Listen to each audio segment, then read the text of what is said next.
Imagine walking down a street in your own country, the place you call home, only to be met with hostile stares, whispered slurs, or even outright discrimination. For many Australians, this isn't just an isolated incident. It's a daily reality.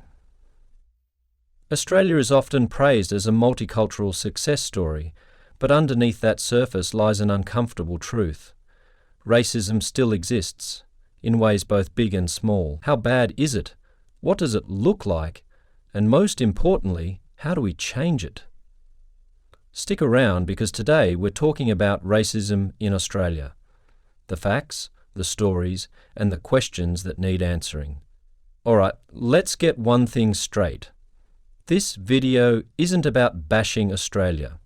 It's about talking openly and honestly about an issue that affects thousands of people every single day. Because here's the thing, if we don't talk about it, it doesn't go away. In fact, it just gets worse. So today we're diving deep into the reality of racism in Australia. We'll look at real-life experiences, hard data from official reports, and shocking stories that reveal just how widespread the problem is. And at the end, I'll leave you with a question, one that I hope will spark conversation and maybe even change. Let's get into it. Racism isn't always about someone yelling a racial slur on the street, though that does happen. It can be subtle, like being treated differently at work. It can be institutional, like policies that disproportionately harm certain communities. And sometimes it's deeply ingrained in society itself. According to the Scanlon Foundation's 2023 Social Cohesion Survey, 34% of Australians from non-European backgrounds reported experiencing racial discrimination in the past year. That's 1 in 3 people. Among First Nations people, the numbers are even worse. A 2021 study by the Victorian Equal Opportunity and Human Rights Commission found that a shocking 97% of Indigenous Australians reported experiencing racism, with many facing it multiple times. Now, those are just numbers, but what about the real stories behind them? Let's talk about Madhura, an Australian woman of Indian descent. She grew up here, went to school here, built her life here, but despite all that, she constantly heard the same phrase, "You don't belong here." Whether it was comments about her accent, which by the way is Australian, or being overlooked for jobs despite her qualifications, she always felt like an outsider in her own country. Then there's the story of an Indian Australian man from Sydney. In high school, he was one of the only brown kids in his class. One day, he sat through a lesson while his classmates cracked racist jokes about Indigenous and Asian people. The teacher didn't say a word. And let's not forget Maggie, an Aboriginal woman who has spoken out about the discrimination First Nations people face daily. She shared how simple things, like walking into a store, come with the expectation of being followed or questioned. These aren't isolated incidents, they are part of a bigger pattern, one that keeps repeating. Sometimes racism makes headlines, like in Sydney when the Lakemba Mosque received Islamophobic threats referencing the Christchurch terrorist attack, or in Adelaide when an Aldi worker confronted a customer for making racist comments in the middle of the store. The whole thing was caught on video, and while some praised the worker's bravery, others dismissed the incident as overreacting. And it's not just adults. A 2020 report by the Australian Human Rights Commission found that 40% of school children in Australia reported experiencing racism.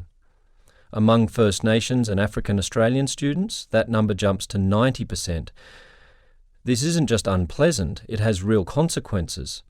A study by the Black Dog Institute found that experiencing racism increases the risk of depression and anxiety, especially in young people. It's not just words or jokes, it directly impacts mental health. So where does all of this come from?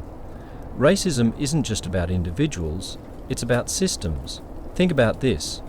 Job applications with ethnic names are far less likely to get a call back.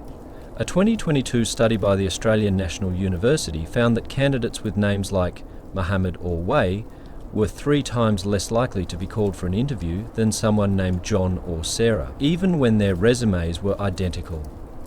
The criminal justice system disproportionately affects people of colour.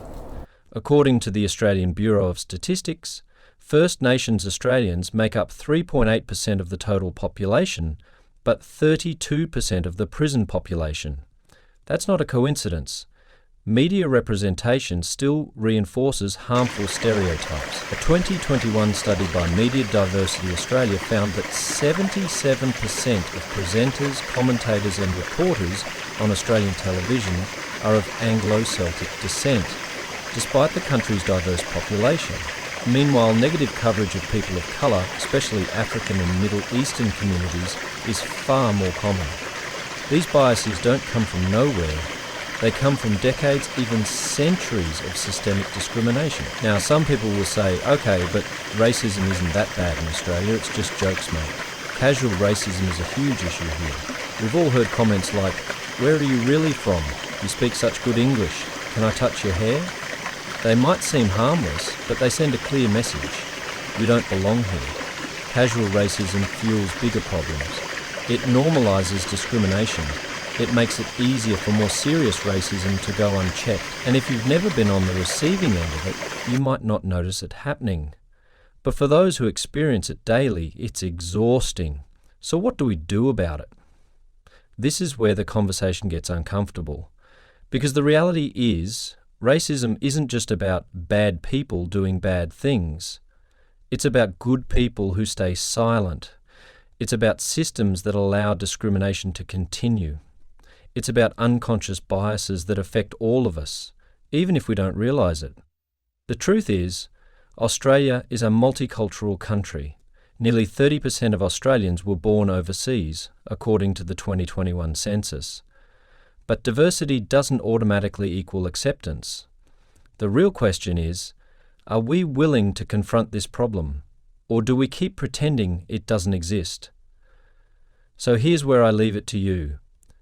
We've talked about the facts, we've shared the stories, we've seen the impact, but now I want to hear from you.